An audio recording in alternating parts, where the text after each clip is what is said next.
The rusted container breaks the surface of Willow Creek Lake like a coffin rising from hell. 16 years of dark water cascading from its sealed edges. Detective Hayes watches through trembling fingers as the crane groans under the weight of what might be 4 teenagers who never made it home from the movies. Sarah's mother collapses behind the police tape, her sobs cutting through the October air. Because deep down she knows her daughter's high school ring is somewhere inside that metal tomb, still circling bones that should have walked across graduation stages, danced at weddings, held grandchildren. On a warm Friday evening in August 1988, her friends made a decision that would haunt their families for 16 years. Sarah Martinez, Jenny Thompson, Mike Chun, and David Rodriguez were typical teenagers from Millbrook, a quiet town where nothing ever happened. They had planned the perfect night at the Starlight Drive-In Theater, watching a double feature under the stars. Sarah was the organizer, always making sure everyone had fun. At 17, she worked part-time at the local diner and dreamed of becoming a teacher. Jenny, her best friend since childhood, was the quiet artist who sketched everything she saw. Mike was the jokester who could make anyone laugh, even during their toughest high school exams. David, Sarah's boyfriend of 2 years, was the reliable one who always drove because he never drank. That evening, they piled into David's blue 1984 Chevrolet Cavalier. The car was his pride and joy, recently washed and detailed for their date night. Sarah sat in the passenger seat, Jenny and Mike in the back, all of them excited about seeing the new horror movie everyone was talking about. They stopped at the corner store for snacks, bought popcorn and sodas, laughing about silly things that only teenagers find hilarious. The Starlight Drive-In sat on the edge of town, surrounded by dense woods and farmland. It was a throwback to simpler times, with a massive white screen that had entertained families since the 1950s. The gravel lot could hold about 200 cars, but on weeknights like this, only 30 or 40 vehicles showed up. David parked in their usual spot, 3rd row from the back, next to the concession stand. The friends had attended movies here dozens of times before. They knew the routine perfectly.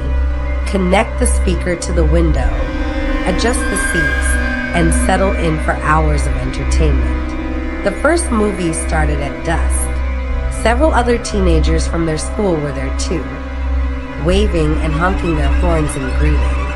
Everything seemed normal, peaceful, exactly what you would expect from a small-town Friday night. But somewhere between the opening credits and the intermission, something went terribly wrong. The next morning, a drive-in employee found David's Chevrolet Cavalier still parked in that 3rd row spot. The speaker hung loosely from the window. The doors were unlocked. Sarah's purse sat on the passenger seat, her wallet and identification untouched inside. Jenny's sketchbook lay open on the back seat, her pencils scattered across the floor. The snacks they had purchased were still there, barely eaten. David's keys dangled from the ignition. Their sodas sat in the cup holders, now flat and warm from sitting overnight. Nothing had been stolen.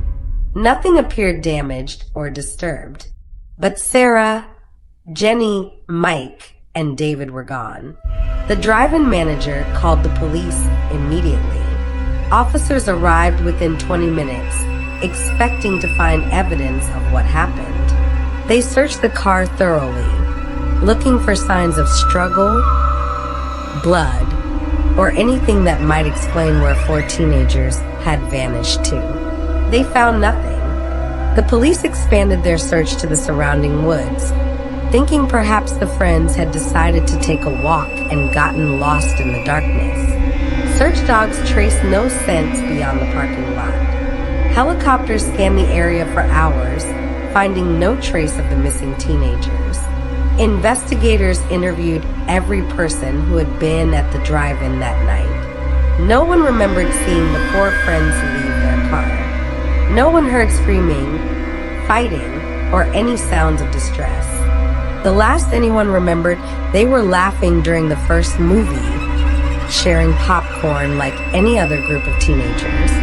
The police initially suspected the friends had run away together, for teenagers disappearing without a trace seemed impossible unless they had planned it. But this theory quickly fell apart. None of them had packed clothes or taken money from their bank accounts. Their families insisted they were happy and had no reason to disappear. As hours turned into days, then weeks, the case grew colder.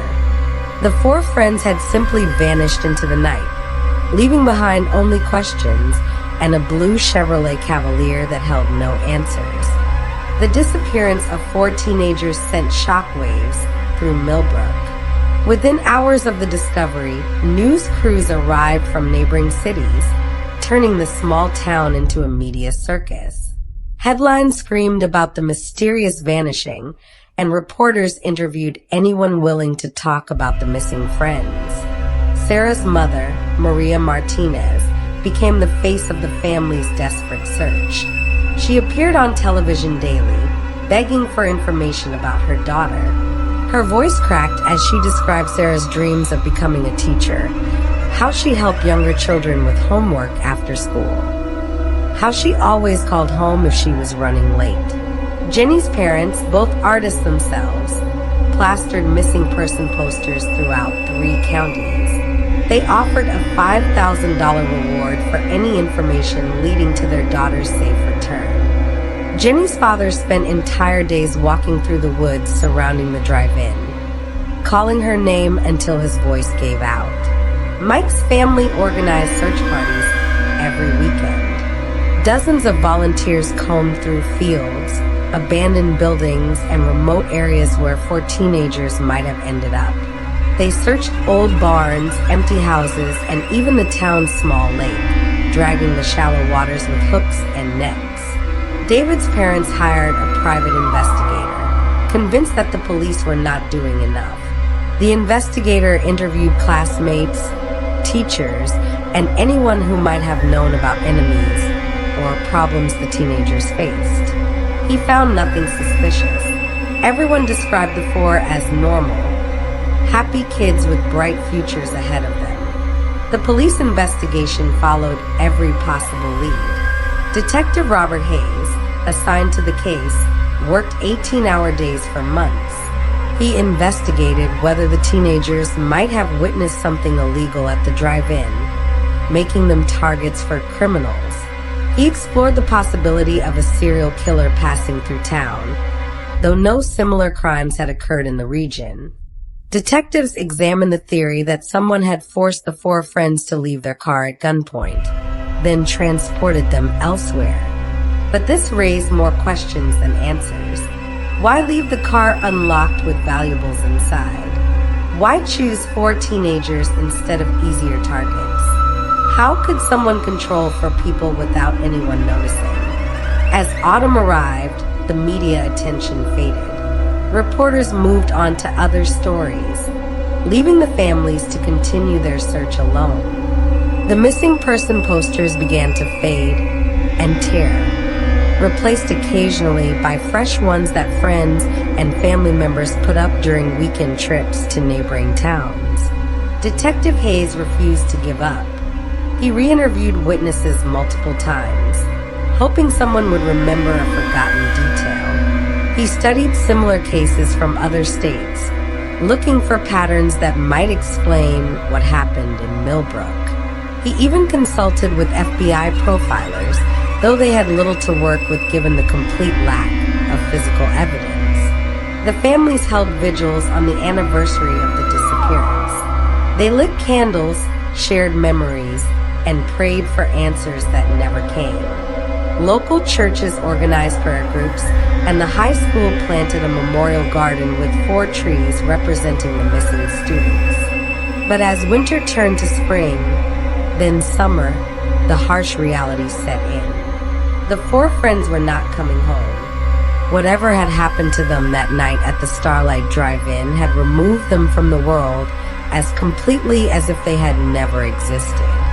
The case officially remained open, but Detective Hayes was assigned other investigations. The file grew thick with reports, witness statements, and dead ends, then was moved to a cabinet reserved for cold cases. The blue Chevrolet Cavalier was returned to David's parents, who could not bear to look at it and eventually sold it to a junkyard. Years passed. The family slowly learned to live with the constant ache of not knowing. Sarah's mother kept her daughter's room exactly as it had been, hoping she might return someday to find everything waiting. Jenny's parents displayed her artwork in local galleries, keeping her memory alive through her beautiful sketches. The Starlight Drive-In continued operating for 3 more years before closing permanently. The owner said declining attendance made it impossible to stay in business, but everyone in town knew the real reason. People could not forget what had happened there on that August night in 1988. The mystery became part of Millbrook's history, a ghost story that parents whispered about and teenagers dared each other to investigate. By 1995, 7 years had passed since the night 4 teenagers vanished from the Starlight Drive-In. The case had become what every detective dreads most, a cold file gathering dust in a metal cabinet, surrounded by other unsolved mysteries that haunt small-town police departments. Detective Robert Hayes had been promoted to sergeant, but he never stopped thinking about Sarah, Jenny, Mike, and David. On quiet afternoons, he would pull out their file and spread the photographs across his desk, studying their young faces and wondering what secrets the night had swallowed along with their lives. The families had changed in ways that only such tragedy can create. Sarah's mother, Maria Martinez, had aged 20 years in 7. Her hair had turned completely gray, and she rarely smiled anymore. She had quit her job at the bank to spend full time searching for answers, driving to neighboring states whenever someone called with a possible sighting. Jenny's parents had divorced 3 years after the disappearance. The strain of not knowing had slowly destroyed their marriage, each parent coping with grief differently. Jenny's mother moved to California, unable to bear living in the same town where her daughter had vanished. Her father remained, converting his art studio into a shrine filled with Jenny sketches and paintings. Mike's family had moved away entirely, selling their house and relocating to another state where people did not constantly remind them of their loss. Before leaving, his mother had begged Detective Hayes to promise he would never stop looking. Hayes had given his word, a promise that weighed heavily on his conscience as years passed without progress. David's parents remained in Millbrook, but became reclusive. His father, once an active member of the community, stopped attending church and city council meetings. His mother developed severe anxiety, unable to sleep without medication.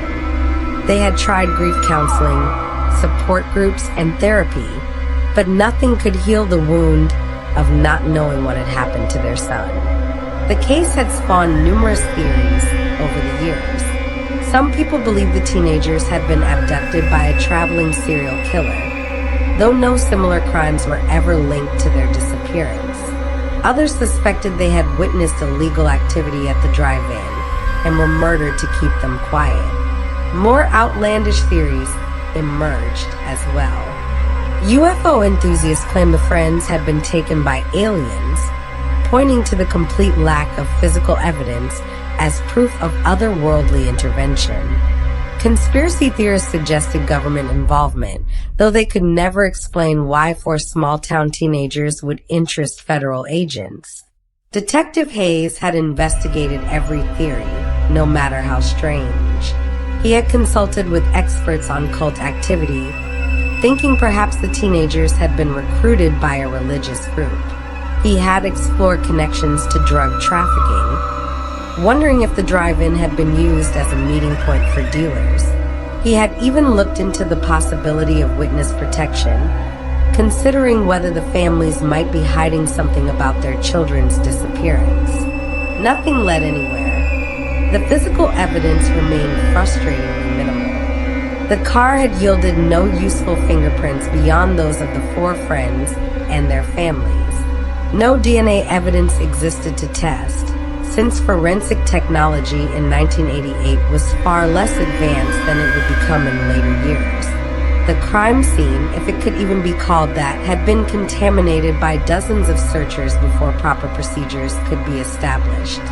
By the late 1990s, Detective Hayes was nearing retirement. He had solved dozens of other cases during his career, earning respect throughout the county for his thoroughness and dedication. But the disappearance of 4 teenagers continued to haunt him, a professional failure that overshadowed his many successes.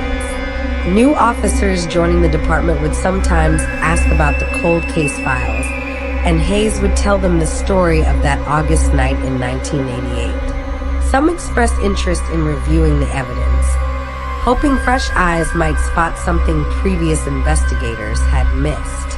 Hayes encouraged them, but warned that many good detectives had already tried and failed. The case had become a cautionary tale about the limits of police work, a reminder that some mysteries resist all attempts at solution. It was a wound in the community's collective memory, a story that parents used to warn their children about the dangers that could lurk even in the safest places. 16 years after 4 teenagers vanished without a trace, 2 recreational divers made a discovery that would finally break open the coldest case in Millbrook's history. It happened on a crisp October morning in 2004 at Willow Creek Lake, 30 miles from where the friends had last been seen alive. Tom Bradley and his son Kevin were experienced cave divers who spent weekends exploring underwater formations throughout the region. They had heard rumors about an old quarry that had been flooded decades earlier to create Willow Creek Lake, and they wanted to investigate the submerged structures that supposedly lay beneath the dark water. The lake was remote and rarely visited. A narrow dirt road led through dense forest to a small clearing where fishermen occasionally launched small boats. The water was deep and cold, fed by underground springs that kept it crystal clear near the surface, but murky in the depths where sunlight could not penetrate. Tom and Kevin had been diving for about 40 minutes when they discovered something that did not belong in the natural underwater landscape.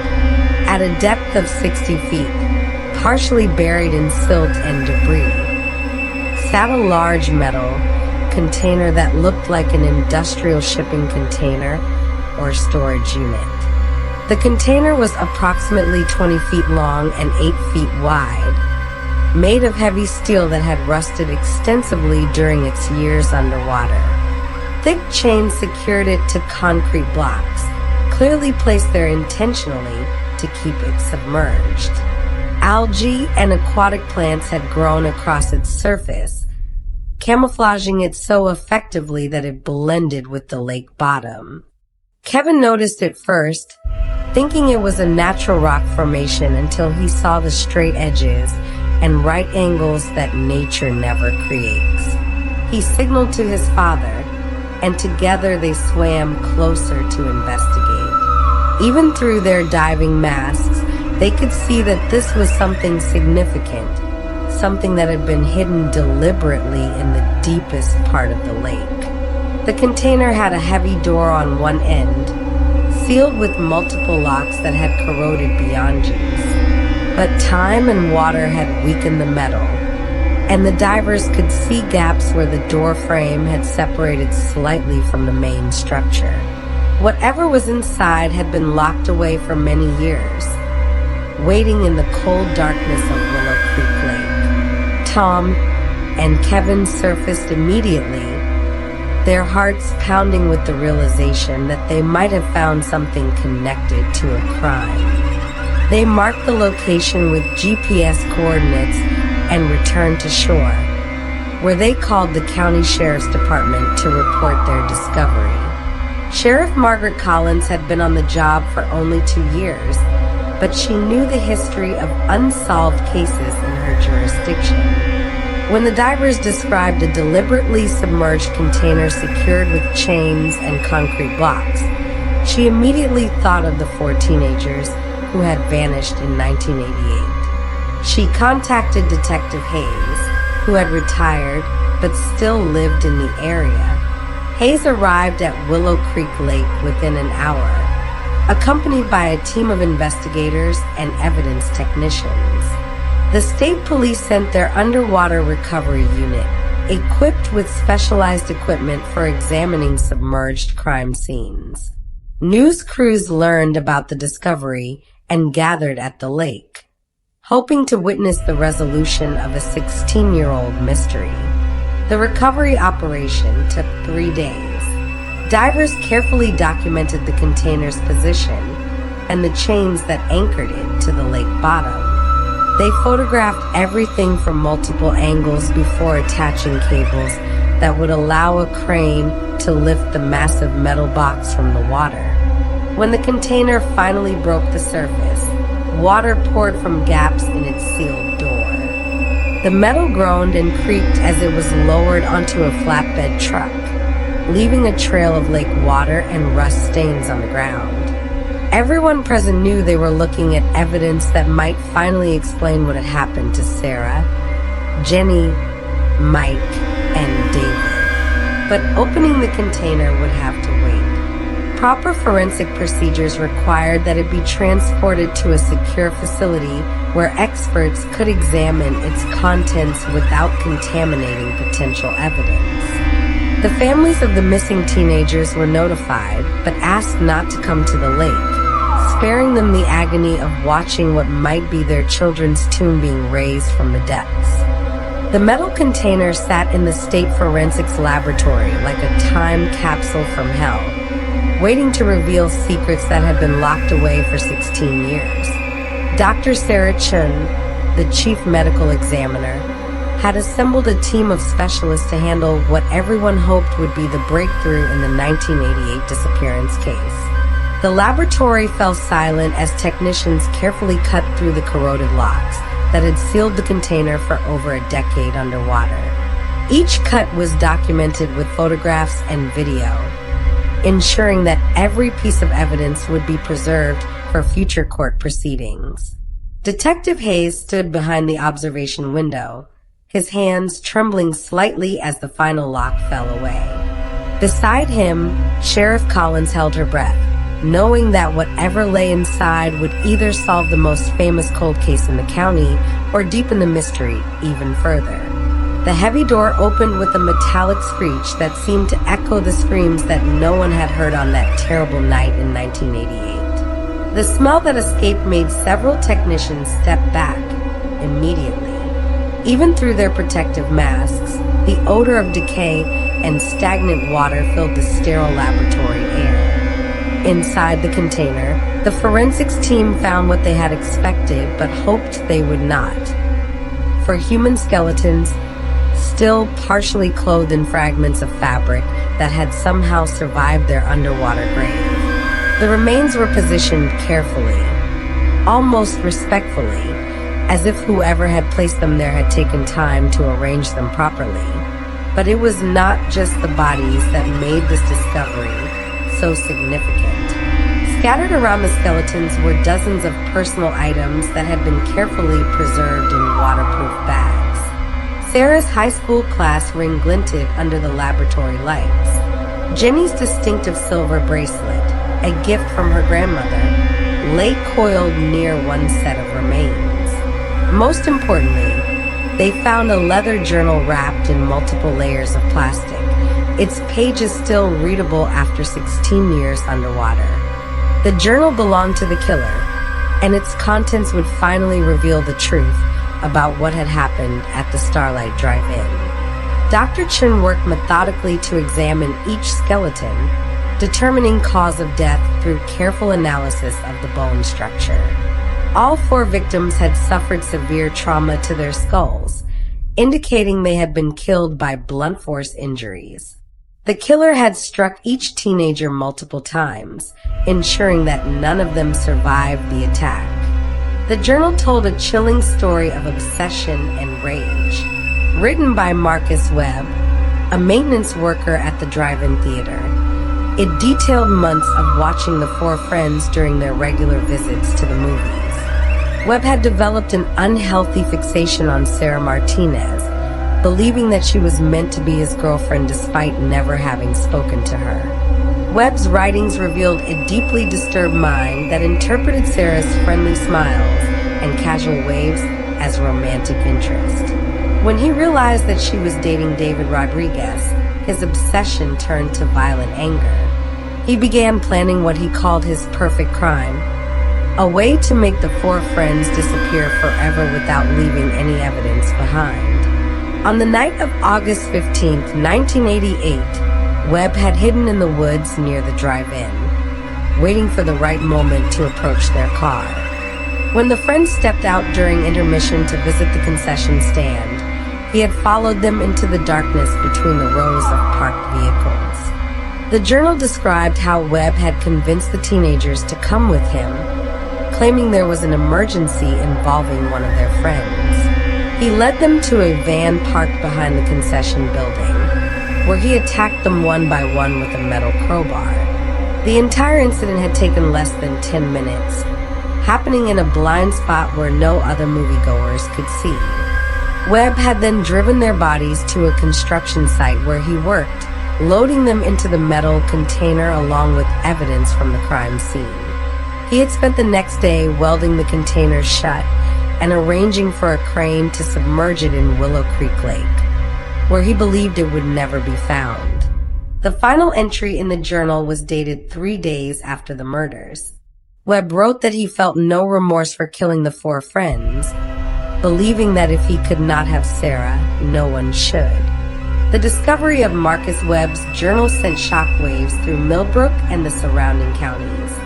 After 16 years of wondering what had happened to their children, the families finally had answers, though those answers brought more pain than peace. Webb's name was familiar to investigators who had worked the original case. He had been interviewed briefly in 1988 as part of the routine questioning of all drive-in employees, but nothing about him had seemed suspicious at the time. He was described as quiet and reliable, a middle-aged maintenance worker who kept to himself and did his job without complaint.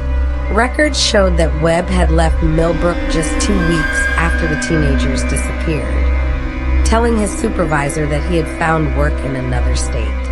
This timing should have raised red flags, but in 1988, the investigation was focused on other theories, and Webb's departure was noted, but not thoroughly investigated. Detective Hayes felt the weight of 16 years of failure as he read through Webb's file. The killer had been hiding in plain sight, interviewed and dismissed while four families suffered through years of not knowing what had happened to their children. A nationwide manhunt began immediately. Webb's social security number had not been used in over 10 years, suggesting he had either died or was living under an assumed identity. His last known address was in Nevada, where he had worked construction jobs for several years before disappearing from official records entirely. The breakthrough came from an unexpected source. A retired detective in Arizona read about the case in the newspaper and called Sheriff Collins with information about a similar unsolved murder from 1995. A young woman had disappeared from a movie theater parking lot, her body never found, and one of the suspects had been a man matching Webb's description who went by the name Mark Wilson. Arizona police had fingerprints from that investigation, and when they were compared to prints taken from Webb's personnel file at the drive-in theater, they matched perfectly. Mark Wilson was Marcus Webb, and he had continued killing after leaving Millbrook. The trail led investigators to a small town in New Mexico, where Webb had been living under yet another false identity for the past 5 years. He worked at a hardware store and rented a trailer on the outskirts of town, keeping to himself and avoiding contact with neighbors. When police arrested Webb at his workplace on a quiet Tuesday morning, he showed no surprise or resistance. He simply nodded when they read his rights and asked quietly if they had found the container in the lake. His first question was whether Sarah's parents were still alive to know the truth about what had happened to their daughter. Webb's confession filled in the remaining details of that terrible night in 1988. He described following the four friends to the concession stand, where he approached them claiming to be a police officer investigating a break-in at David's car. The teenagers had trusted him because of his uniform and official manner, never suspecting that the maintenance worker they had seen dozens of times was actually a cold-blooded killer. The trial began 8 months later, with Webb pleading guilty to 4 counts of first-degree murder. The families of Sarah, Jenny, Mike, and David sat in the front row of the courtroom, finally seeing the face of the man who had destroyed their lives. Webb showed no emotion as the judge sentenced him to life in prison without the possibility of parole. During the sentencing hearing, Maria Martinez spoke directly to Webb, her voice steady despite 16 years of grief. She told him that while he had taken her daughter's life, he had not destroyed the love that family and friends continued to feel for Sarah. She said that knowing the truth, horrible as it was, brought a kind of peace that had been missing for too long. The case closed officially on November 15th, 2004, exactly 16 years and 3 months after 4 teenagers had vanished from a drive-in theater. Detective Hayes, now fully retired, attended the final hearing and spoke to reporters about the importance of never giving up on cold cases. The Starlight Drive-In property was eventually sold and converted into a memorial park, with 4 trees planted in memory of Sarah, Jenny, Mike, and David. Sometimes justice takes decades to arrive, but it can emerge from the darkest depths when truth refuses to stay buried forever.